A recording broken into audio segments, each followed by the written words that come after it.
여러분 안녕하십니까? 라디오 오늘 반근영입니다. 이른바 서울대 N번방 사건으로 불리는 디지털 성범죄 사건 주범에게 중형이 선고됐습니다. 서울대학교 동문 등 여성 수십 명의 사진을 음란물과 합성해 텔레그램으로 유포한 혐의죠. 법원은 주범 박모 씨에게 징역 10년, 공범 강목 씨에게는 징역 4년을 각각 선고했습니다. 재판부는 장기간에 걸쳐 피해자들을 성적으로 모욕하고 조롱하며 인격을 말살시켜 비난 가능성이 크다고 판시했습니다. 이번 판결은 인공지능을 활용한 딥페이크 범죄가 갈수록 기승을 부릴 것으로 예상되는 가운데 경종을 울린 것으로 보입니다. 딥페이크 성범죄는 가해자와 피해자 모두 미성년자인 경우가 많다고 합니다. 엄정한 처벌과 함께 디지털 성범죄의 위험성을 알리는 교육도 함께 이뤄져야겠습니다. 10월 30일 수요일 라디오 오늘 광고 듣고 시작합니다. 지금 직장인에게 가장 필요한 능력은? 인내력? 정보력, 기획력? 영업력! 삼성금융 연금력! 삼성생명, 삼성화재, 삼성증권, 삼성자산운용이 함께 연금력을 만들어갑니다. 삼성금융 퇴직연금. 원금 손실에 유의하시고 자세한 내용은 삼성금융 참조. RSV 알고 계신가요? RSV는 독감 바이러스만큼 전염성이 강한 급성 호흡기 감염 바이러스로 영유아나 60세 이상 성인에서 감염 시 폐렴 등 심각한 합병증으로 이어질 수 있습니다. 주로 독감 바이러스와 비슷한 시기에 발생하는 RSV. 자세한 내용은 의사와 상담하세요. 이 광고는 RSV 질환인식 캠페인입니다. 오, 포토전기차 얼마야? 1,000만 원? 아니 1,000원! 1,000원? 말이 돼? 말 됩니다. 하루 약 1,000원이면 포터 전기차를 탈 수 있거든요. 이번 달 소상공인을 위한 저금리 프로모션. 현대자동차 영업점에 문의하세요. 단 현대카드로 36개월 유예형 할부 후 일시납 필요. 미래는 움직이는 자의 것.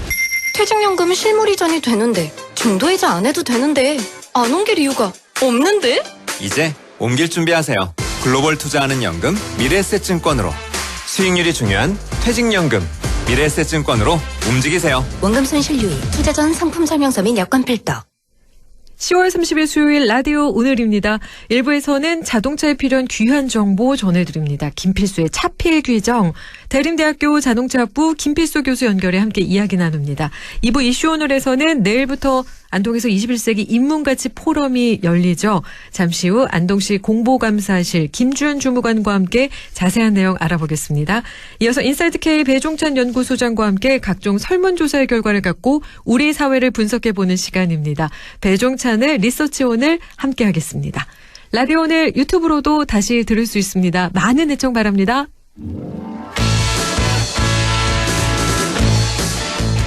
차에 필요한 귀한 정보 전해드립니다. 김필수의 차필 규정, 대림대학교 미래자동차학부 김필수 교수 연결해 함께 이야기 나눕니다. 안녕하십니까 교수님? 네, 안녕하세요. 지난 10월 25일부터 음주운전 방지장치 의무가 시작이 됐는데요. 네. 음주운전 방지장치가 무엇인지 오늘 이야기 한번 나눠볼까요? 이것이 무엇인가요?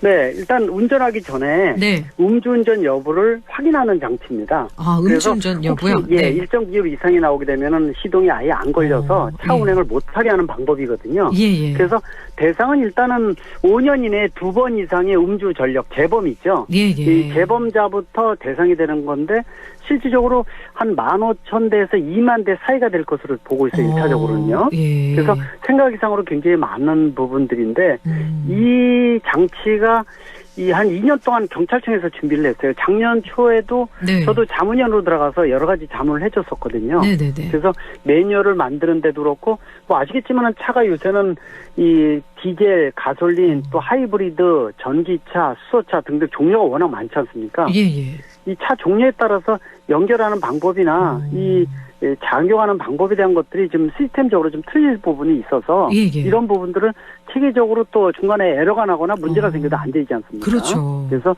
준비하는데 굉장히 좀 시간이 걸렸다 이렇게 보고 있는데 예. 아쉬운 부분이 있어요. 왜 그러냐면은 예.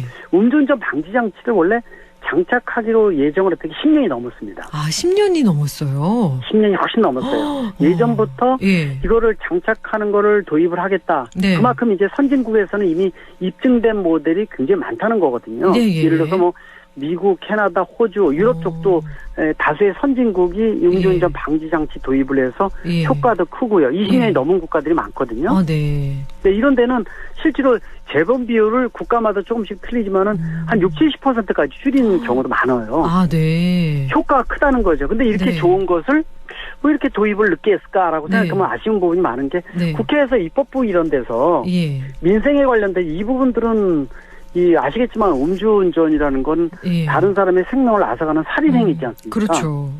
더욱이 이제 우리나라가 다른 국가 대비해서 음주의 이 관행 자체가 예. 좀 관대한 문화가 좀 커요.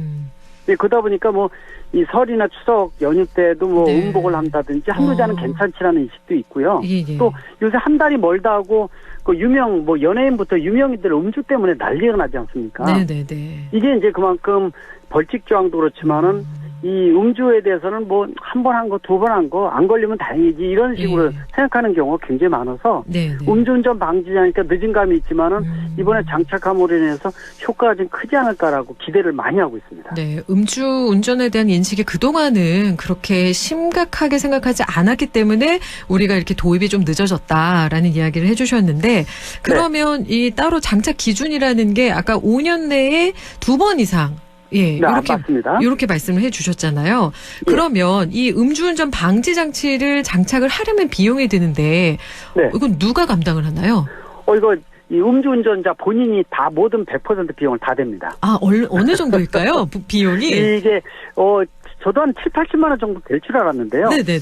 120, 30만 원이 넘을 것으로 보고 아, 120, 30만 원이 넘어요? 그래서 예. 비용이 적지 않게 들어갑니다. 아, 네. 물론 이제 이 장치가 여러 가지 모듈로 돼 있는데 네네.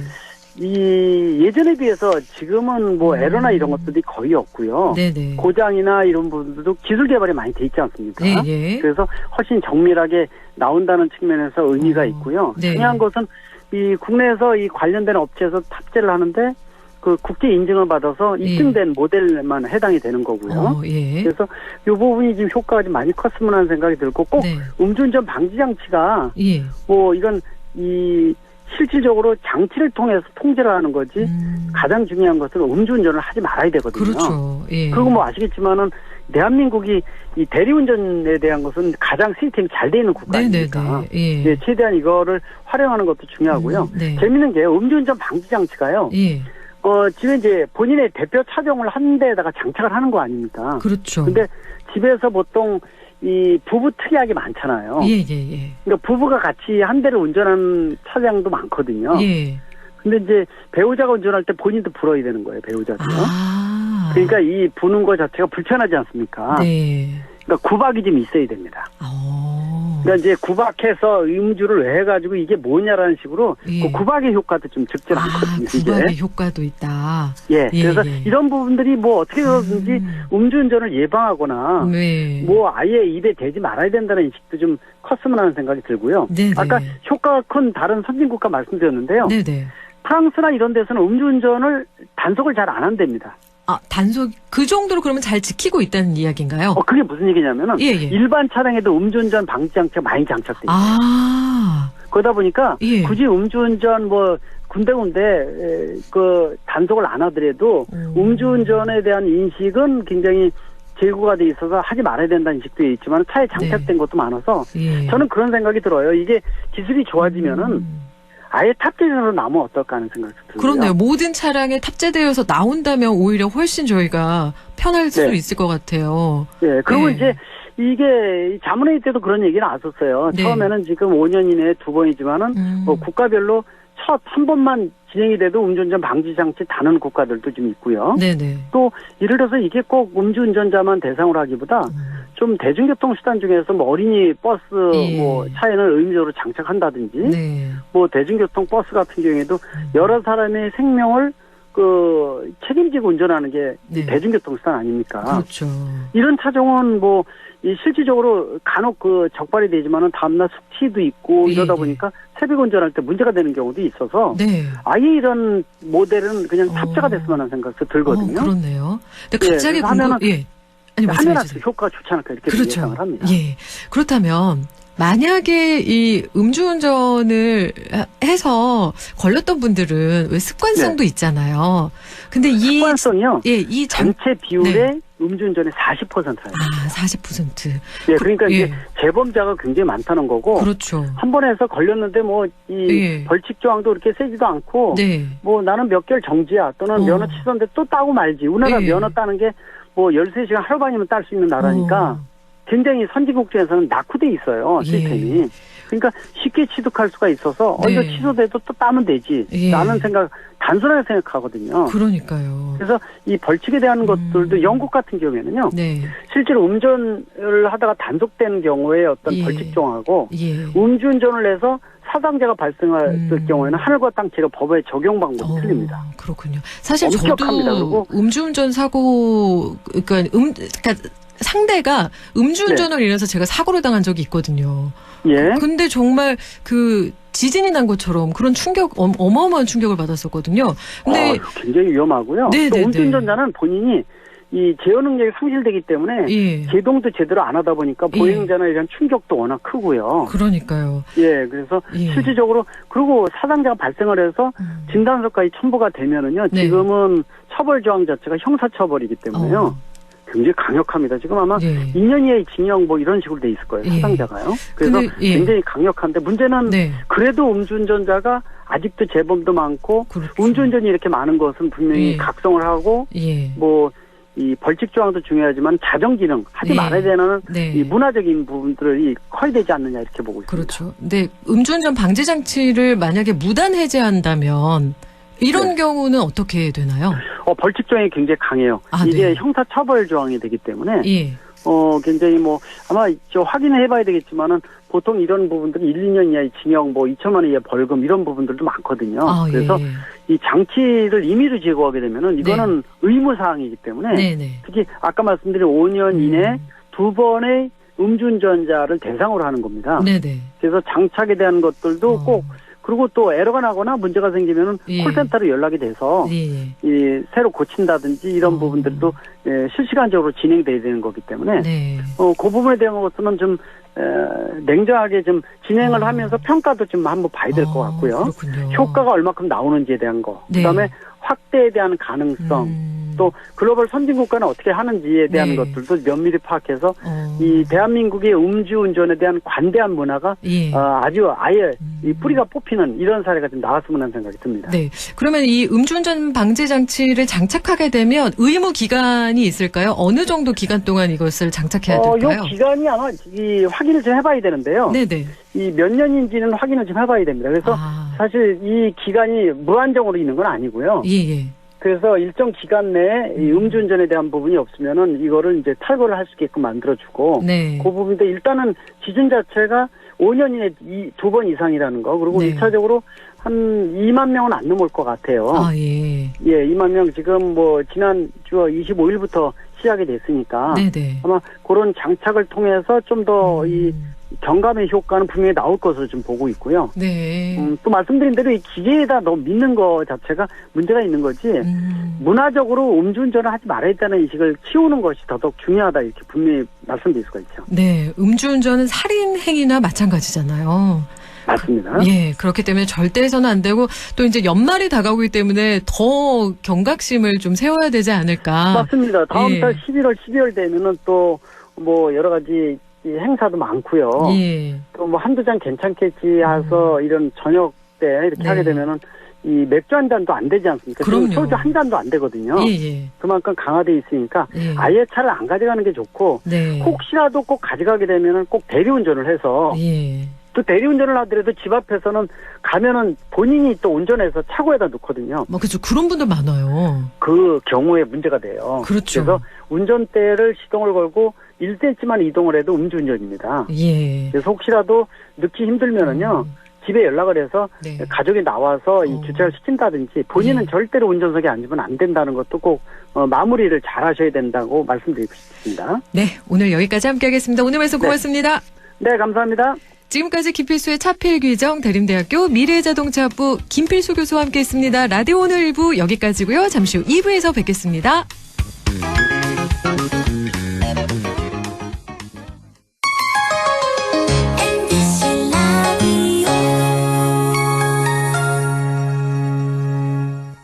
나에게 딱 맞는 대학, 나에게 꼭 맞춘 대학. 나만의 경쟁력을 원한다면 안동과학대학교로 오라. 시대의 딱 취업 중심 실전학과, 학생의 꼭 현장 중심 실무교육, 취업의 맞춤, 내 꿈의 맞춤, 나의 드림핏 안동과학대학교. 오늘도 안전하게 음주운전 예방수칙 알려드립니다. 첫 번째, 술자리가 예정된 경우 미리 귀가 방법을 정하고 차는 가져가지 않는 것이 안전합니다. 두 번째, 음주 후 자전거나 전동 킥보드를 이용하는 것도 음주운전 처벌 대상에 포함됩니다. 세 번째, 과음을 한 다음 날에는 대중교통을 이용해주세요. 숙취 음주운전 역시 처벌 대상입니다. 네 번째, 음주운전을 방조하는 경우에도 3년 이하의 징역형 또는 1,000만 원 이하의 벌금형에 처해질 수 있습니다. 적극적으로 말려주세요. 위험한 음주운전 미리 예방하여 소중한 생명을 지켜주세요.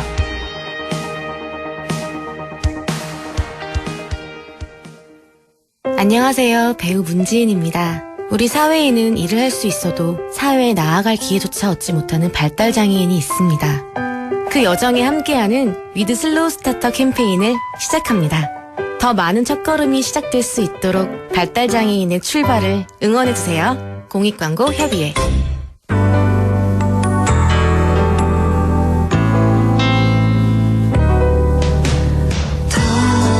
어렵던 날도 많았죠. 우리 함께 한다면 따스함을 느껴요. 사랑이 있어요. 소중한 꿈을 이뤄봐요. 우리 함께 여기 있으니 감동과 사랑 있는 MBC 라디오 문화방송 100.1 MBC 라디오. 라디오 오늘 2부 순서 이슈 오늘입니다. 내일부터 안동에서 21세기 인문가치 포럼이 시작이 되죠. 안동시청 아나운서입니다. 안동시 공보감사실 김주연 주무관과 함께 자세히 알아보겠습니다. 안녕하세요. 네, 안녕하세요. 아나운서 김주연입니다. 오늘 어떤 이야기 준비해 주셨다고요? 네, 이번 주제에 대해 간단한 질문을 하나 드려볼게요. 경제하면 세계 대표적인 도시가 어딘지 아시나요? 이렇게 질문하시면 대부분 뉴욕 아니야? 뭐 이렇게 얘기하시는데 사실 세계 경제 포럼이라고 하죠. 이 세계 경제 포럼은 스위스 다보스에서 열리잖아요. 네, 맞습니다. 잘 아시네요. 경제하면 스위스의 도시 다보스인 것처럼 인문하면 이제 안동이 중심이라고 자부할 수 있는데요. 제11회 21세기 인문가치 포럼이 안동 국제 컨벤션 센터에서 열립니다. 와, 벌써 11년째라고 말씀하셔서 놀랐는데 언제부터 어떤 내용들이 진행이 되는지도 궁금하네요. 네, 내일인 10월 31일 목요일부터 11월 2일 토요일까지 총 3일간 진행되는데요. 3개의 큰 세션에서 다양한 프로그램이 열립니다. 또 엄마 까투리 출격대와 퓨전 국악 공연들도 있고 그리고 인문도서와 그림도 전시됩니다. 21세기 인문가치 포럼 어떻게 안동에서 추진하게 된 걸까요? 도산면에서 태어나신 퇴계 이황 선생님 아시죠? 예. 평생 동안 사람 중심의 세상을 만들기 위해 노력하셨다는 거 모두가 아실 거예요.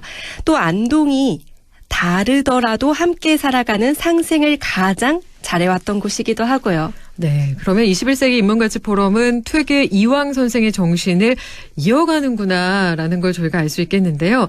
상생을 우리 안동이 잘해왔다. 이건 어떤 내용일까요? 일반적으로 성당이나 교회 옆에는 절이 없죠. 그러나 안동에는 목성동의 성당을 중심으로 천주교와 기독교, 불교, 유교, 성덕도가 한 울타리 안에 있습니다. 이 종교타운이 이 세계에서 유일무이한 곳이죠. 상생과 협력의 정신이 있는 안동이 인문가치에 대한 화두를 던져야 된다고 생각해서 2014년부터 행사를 이어오게 됐습니다.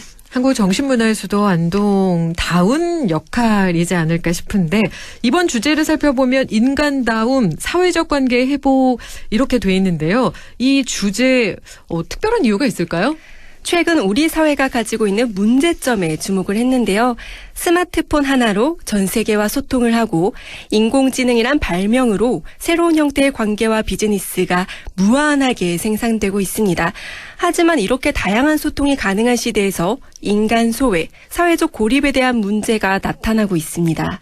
이런 사회에서 서로의 관계를 회복하고 그 안에서 인간다움을 발견할 수 있는 해답을 찾기 위해 이번 주제를 정했습니다. 네, 인문가치라고 하면 조금 어렵게 느껴질 수도 있지만 우리가 살아가면서 사람과 관계를 맺고 그 속 안에서 생기는 그런 고민들을 여기에서 바로 21세기 인문가치 포럼에서 좀 더 풀어내고 해답을 찾을 수 있는 기회가 되지 않을까 싶은데요. 어떤 분들을 이번에는 만날 수 있을까요?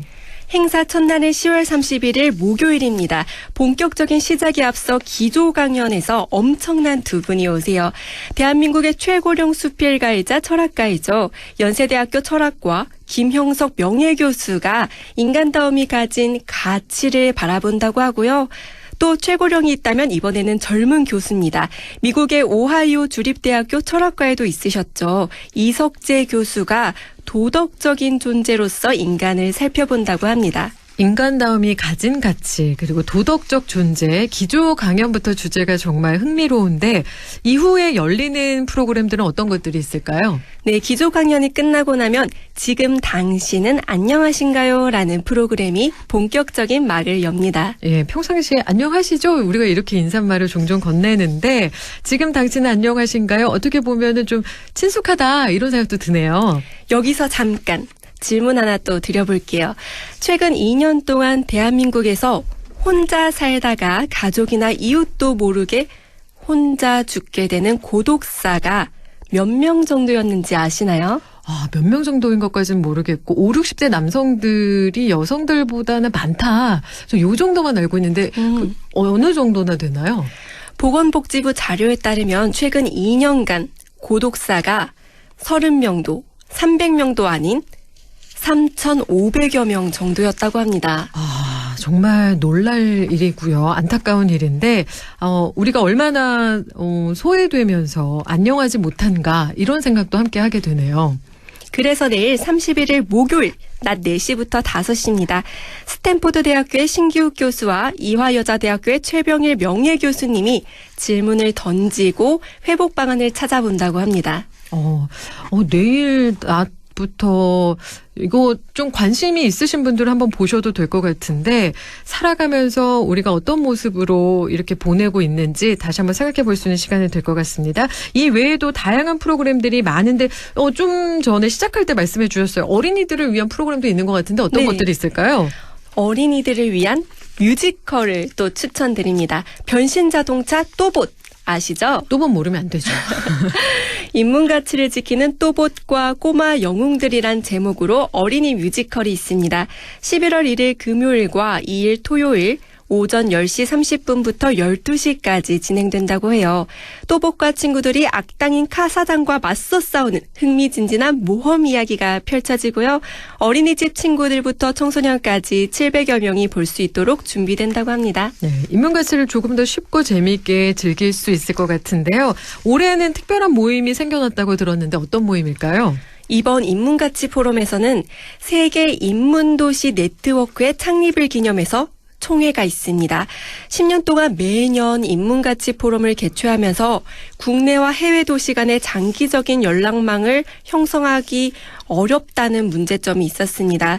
그래서 도시 간에 협력하며 인문학적인 가치의 공감대를 함께 형성하자는 취지로 네트워크를 창립하게 됐습니다. 벌써 11년째 이어오고 있는 행사이니까 다양한 도시들이 모였을 것 같거든요. 어떤 도시들이 참가했을까요? 국내에는 광주광역시 동구와 충청남도 공주시 등 도시 4개, 해외는 이탈리아 아스티와 그리스 코린트 등 도시 23개가 참석합니다. 안동이 중심이 돼서 이런 네트워크가 형성이 된다고 하니까 자랑스럽기도 한데요. 이 네트워크가 앞으로 인문가치 포럼을 어떻게 만들어갈지도 기대가 됩니다.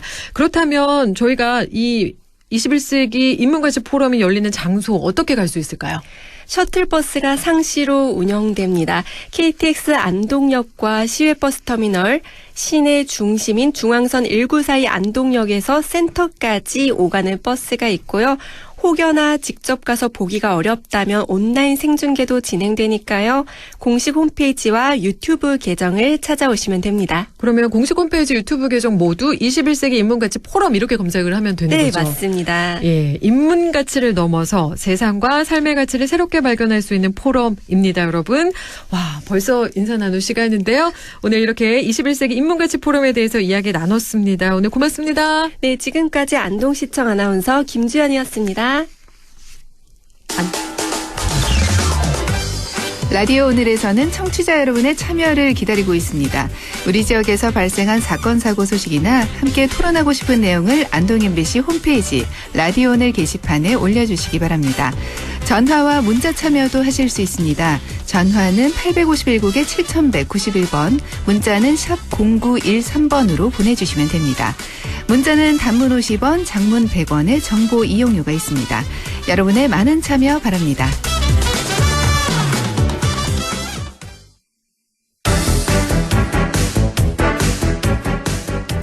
리서치 오늘 인사이드 K 배종찬 연구소장과 함께합니다. 안녕하십니까, 소장님?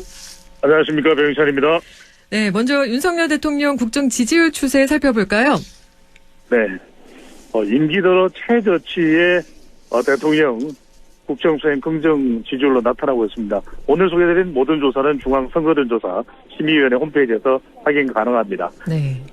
한국갤럽이 자체 조사로 지난 22일부터 24일까지 무선 가상번호 전화 면접 조사를 실시한 결과인데요. 윤석열 대통령이 대통령 직무를 잘 수행하고 있는지 잘못 수행하고 있는지 물어본 결과 잘하고 있다는 긍정평가 20%로 나타났습니다. 잘 못하고 있다는 부정평가는 70%로 나타났는데 20% 대통령의 국정수행 긍정 지지율은 이전에도 나온 적은 있습니다만 임기 들어 최저치와 똑같은 수치를 기록을 했습니다. 네, 이렇게 낮은 지지율 지난주에도 김건희 여사 문제 때문이다라고 말씀을 해주셨거든요. 그렇습니다. 예, 이번 주도 여전한 거죠. 예, 한 주 차이로 결과는 긍정 지지율이 2%포인트 하락한 결과로 나타났습니다만 주목할 부분은 윤석열 대통령의 국정 수행에 대해 부정적으로 평가하는 이유입니다. 예. 지난번 조사, 직전 한국갤럽 조사에서도 김건희 여사 문제다가 14%로 높게 나타나기는 했지만 가장 높은 이유는 아니었거든요. 가장 높은 이유는 경제, 민생, 물가였는데 이번에는 경제, 민생, 물가보다도 더 높은 김건희 여사 문제가 15%로 가장 높게 나타났습니다. 그 이야기는 검찰 수사 결과는 명품백 수수에 대해서 불기소, 또 도이치모터스 주가 조작 사건 의혹에 대해서도 무혐의 처리가 됐지만 여론은 여전히 가라앉지 않고 있거든요. 말 그대로 국정감사도 김건희 여사 국감, 김건희 국감, 윤석열 대통령 국정 수행에도 가장 크게 영향을 주는 이유가 김건희 여사 문제로 나타났습니다. 이 문제를 해소하지 않고는 대통령의 지지율이 위기감에 따른 핵심 지지층들의 결집으로 조금은 올라갈 수 있지만 근본적인 반등은 하기 어려운 이유가 될 수 있을 것으로 보입니다. 예, 김건희 여사가 최근 폴란드 대통령의 국빈 방한 외에는 거의 대외 활동을 하지 않고 있는데요. 이렇게 논란이 지속되고 이유가 이렇게 김건희 여사 때문이다라고 올라오는 이유가 무엇 때문일까요? 가장 큰 부분은 김건희 여사가 활동을 안 한다고 해서 활동 중단을 한동훈 대표도 지난 21일 대통령과의 회동 전에 3대 요구사항에 포함이 됐거든요. 활동 중단 외에도 수사협조, 각종 의혹에 대한 수사협조였고요. 또 이른바 김건희 비선 라인으로 일컬어지는 대통령실 인사에 대한 인적 배신 부분을 주장했습니다만 결과적으로는 법적인 부분이 무혐의, 또 불기소가 나온다 하더라도 또는 김건희 여사가 공개적으로 모습을 보이지 않는다 하더라도 계속 관련되는 이슈가 터지고 있습니다. 가령 명태균 씨와 함께 일했다고 하는 강혜경 씨가 국정감사장에 증인으로 나와서 김건희 여사가 지난 2022년 6월 1일 국회의원 보궐선거 공천에 개입했다. 이렇게 발언함으로써 물론 진위 규명은 필요합니다. 명태균 씨도 검찰 수사를 받고 있는 것으로 알려지고 있는데 끊임없이 논란이 이어지고 있다는 부분이거든요. 이전에도 우리가 많은 논란들을 봤지만 그게 계속 이어지지는 않습니다. 보통 일정한 시간이 지나면 잊혀지는 경우가 많은데 더군다나 지금 또 민주당은 계속해서 김건희 여사와 관련된 의혹을 규명해야 된다. 이렇게 강하게 나오고 있기 때문에 다가오는 11월 2일 김건희 여사 이 규탄 집회까지도 예정돼 있거든요. 그러니까 멈춘다고 해서 또는 모습을 보이지 않는다고 해서 가라앉지 않고 있는 그런 상황이고요. 또 하나는 이제 특별감찰관입니다. 한동훈 대표가 기자회견장에서도 질문을 받고서 또 강조했습니다만 특별감찰관은 특별감찰관법이 있고 임명을 해야 된다라고 계속해서 요구를 하고 있는데 이것도 특별감찰관 부분도 직간접적으로는 김건희 여사와 관련돼 있는 이슈, 즉 김건희 여사와 관련된 이슈가 계속 끊임없이 나오고 있기 때문에 잠깐의 활동 중단만으로는 해소가 되지 않는 것으로 보입니다. 어제 그 녹음이 그 파일이 또 공개가 되면서 국정 운영에까지 개입한 거 아니냐 이런 의혹도 일고 있더라고요. 이것도 문제가 될 수 있을까요? 그렇습니다. 지금 계속해서 관련된 의혹들이 나오고 있거든요. 물론 이제 진위 규명은 필요합니다만 공천 개입도 있었고 또 명태균 씨와 관련된 경남 창원 지역의 산업단지 지정과 또 구성에 대한 그런 부분에 있어서도 명태균 씨가 미리 알고 있었던 것이 어떻게 된 일이냐 이런 의혹도 계속 나오고 있거든요. 그런 만큼 방금 전에 반행크께서 말씀하셨던 대로 물론 이 부분들이 다 사실이 아닌 것도 있을 테고 사실에 가까운 것도 있을 것이고 사실과 먼 이야기도 있겠습니다만 끊임없이 이런 부분들이 의혹으로 제기되면서 해소는 되지 않고 있는 상황이기 때문에 계속해서 논란은 이어질 것으로 보입니다.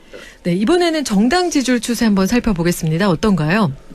네, 같은 조사에서 어느 정당을 지지하는지 물어봤는데요. 이 부분이 상당히 오늘 분석에서 유념해서 좀 설명을 잘 전달드려야 될 부분입니다. 물론 자동응답 조사, 또 조사 기간에 따라서는 조사 방식과 조사 방법에 따라서는 다른 결과가 나오고 있습니다만 어느 정당을 지지하는지 물어봤는데 한국갤럽 조사에서 국민의힘 30%, 더불어민주당 30%로 동률로 나왔습니다. 자, 여기서 두 가지를 좀 볼 필요가 있을 것 같습니다. 일단은 불과 6개월, 7개월 전 적어도 조금 이제 더 멀리 본다면 1년 전만 하더라도 국민의힘의 지지율 또 윤석열 대통령의 국정수행 긍정 지지율이 같이 갔거든요. 이렇게 함께 가는 것을 우리가 연인들 사이에 커플 반지를 만드는 것처럼 커플링 연동되어 있다고 해서 이제 커플링 현상이라고 하는데 최근에 나타나는 지지율의 가장 두드러진 특징은 집권 세력 사이에서 디커플링 연동되지 않고 분리되는 현상이 나타나고 있다는 겁니다. 그러니까 국정 운영 긍정 지지율은 윤석열 대통령에 대한 평가 또 정당 지지율 국민의힘 지지율은 한동훈 대표에 대한 기대감이 반영되는 두 지지율이 수치가 서로 연동되지 않는 현상. 이것은 대통령에게는 상당히 부담스럽습니다. 왜냐하면 지지층이 윤석열 대통령과 집권 여당을 함께 묶어서 갈 때 지금 여소야대 국면에서 국정 운영에 대한 탄력과 또 지지를 받을 수가 있거든요. 그렇지 못하다고 하는 점. 또 하나 주목할 부분은 가령 다른 조사에서는 민주당이 이 국민의힘보다도 오차 범위를 벗어나서 앞서는 결과들도 있으면 제가 따로 수치는 말씀 안 드립니다. 근데 한국갤럽을 기준으로 설명을 드리는 것이니까요.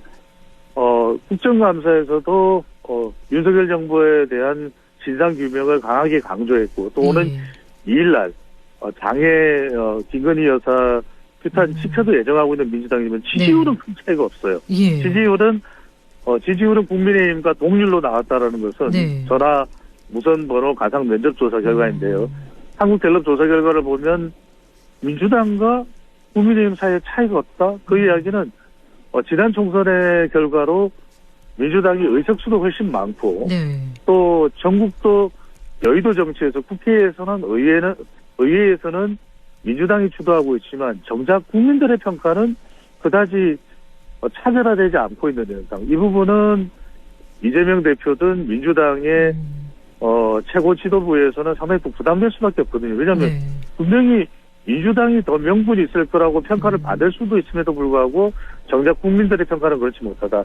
그런 이유 중에 하나는 첫 번째로는 이재명 대표가 꾸준히 이 정치적인 공세에 노출되어 있다라는 것. 또 오는 11월 15일, 25일 1심 선고가 내려지죠. 이런 재판 리스크 관련된 부분도 있고, 두 번째는 민주당이 이 총선에서는 더 많은 의석수를 얻어냈지만 정작 국정감사도 정치적인 의혹 규명 쪽에 집중되다 보니까 정작 민생은 못 챙긴 거 아니냐. 이런 부분도 민주당 지지율이 국민의힘과 좀 차이 있는 오차 범위로 벗어나는 차이는 만들어내지 못하는 원인으로 분석됩니다.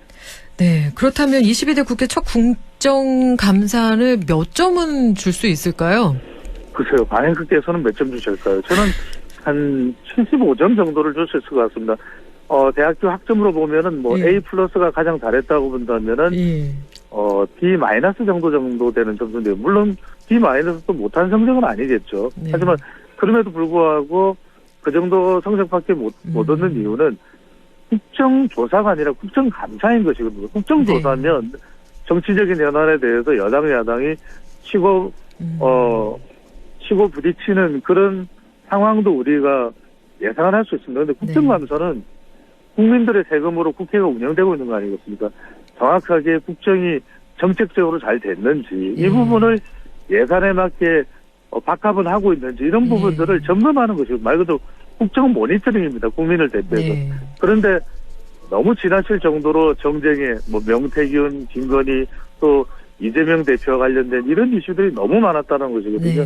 그런 점에서 좀 온전한 점수를 주기는 어려워 보입니다. 물론 국정감사 늘 끝날 때마다 정치권에서 나오는 이야기는 참 정치 쉽지 않다, 어렵다라는 이야기를 합니다.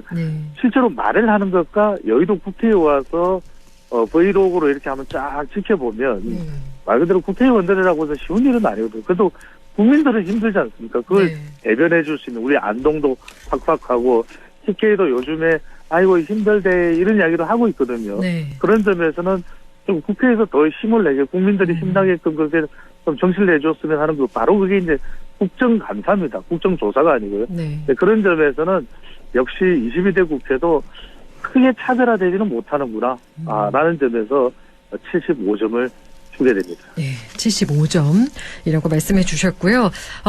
앞서서 한동훈 대표 이야기 잠깐 했었는데, 한동훈 대표가 취임한 지 100일이 되는데 어떻게 평가하실까요?